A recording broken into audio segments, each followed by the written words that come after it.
Toyota's been getting a lot of negative press lately.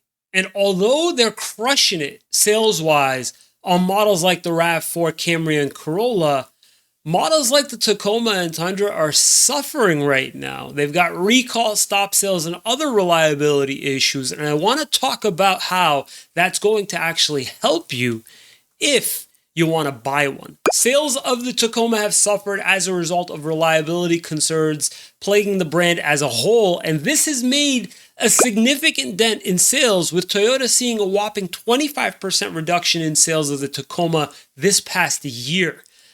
I don't know if it's going to get any better next year when all of this press catches up, but if you're hoping for better prices, this is certainly good news. What are some of the problems, you might be wondering? Well, the latest issues revolve around a defect in the Tacoma's transmission, which is so major that Toyota is replacing nearly 500,000 transmissions. This comes after Toyota announced it would be replacing more than 100,000 Tundra engines. Is Toyota losing its reliability appeal? No, but at the same time, people like me and you are no longer holding it in the highest possible regard and are putting it in the same category as Honda, Mazda, and the like, given it's not a fail-proof option like it was up until now. Yeah, unfortunately, it lost that right. In this video, I want to break down the four most important buying factors if you're interested in a Toyota Tacoma, including real-time sales and inventory data, the discount I would target off MSRP, current incentives and lease program, and lastly, I'll tell you as a car guy what I would do personally. All the supplemental data I'm going to go over in this video, as well as access to dealer pricing, is going to be available for you by clicking here or the link in the description below. Are you ready? Let's go. Sales of the Tacoma haven't been this bad since 2015. The typical year for the Tacoma should be between 200 and 250,000 sold since 2015. And unfortunately, right now, Toyota has only sold about 146,000 of them. They'll probably end the year having sold around 185,000, but that's still going to be a low year for Toyota. Now, what about its competitors, you might be wondering? Which one of them is putting Toyota in the number 2 position?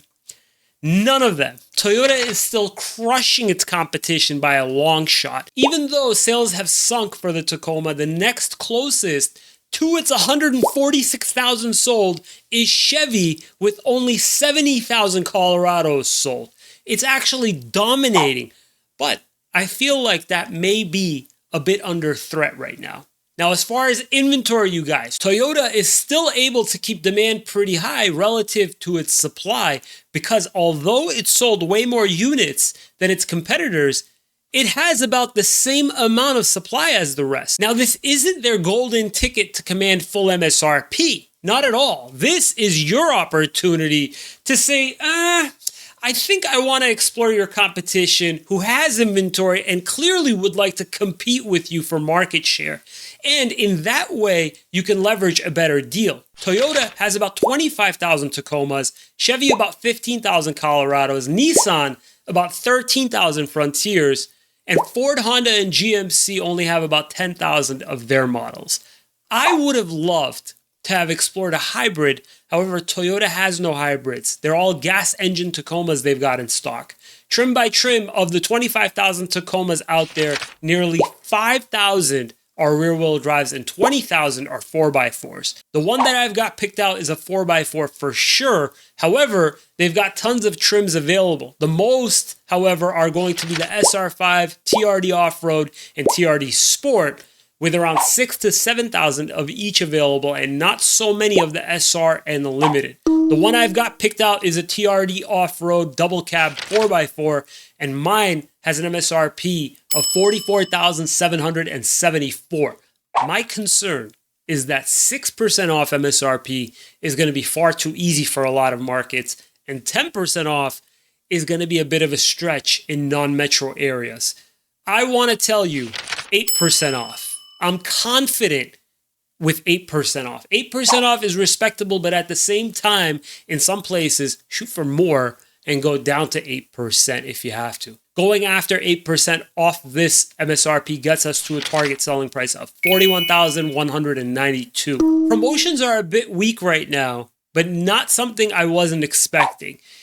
The lease special, however, is fantastic, but you may still want to consider purchasing. Now, Toyota is currently offering 4.99% APR at 60 months, and if you're considering leasing, you may want to, but you may also want to reconsider in a few moments as well. It's got a smoking hot 75% residual at 36 months and 12,000 miles per year, and a 0.00255 money factor. Keep in mind, this is all regional data. That changes every month. Use my cheat sheet in the description to see how I scrape this data in real time.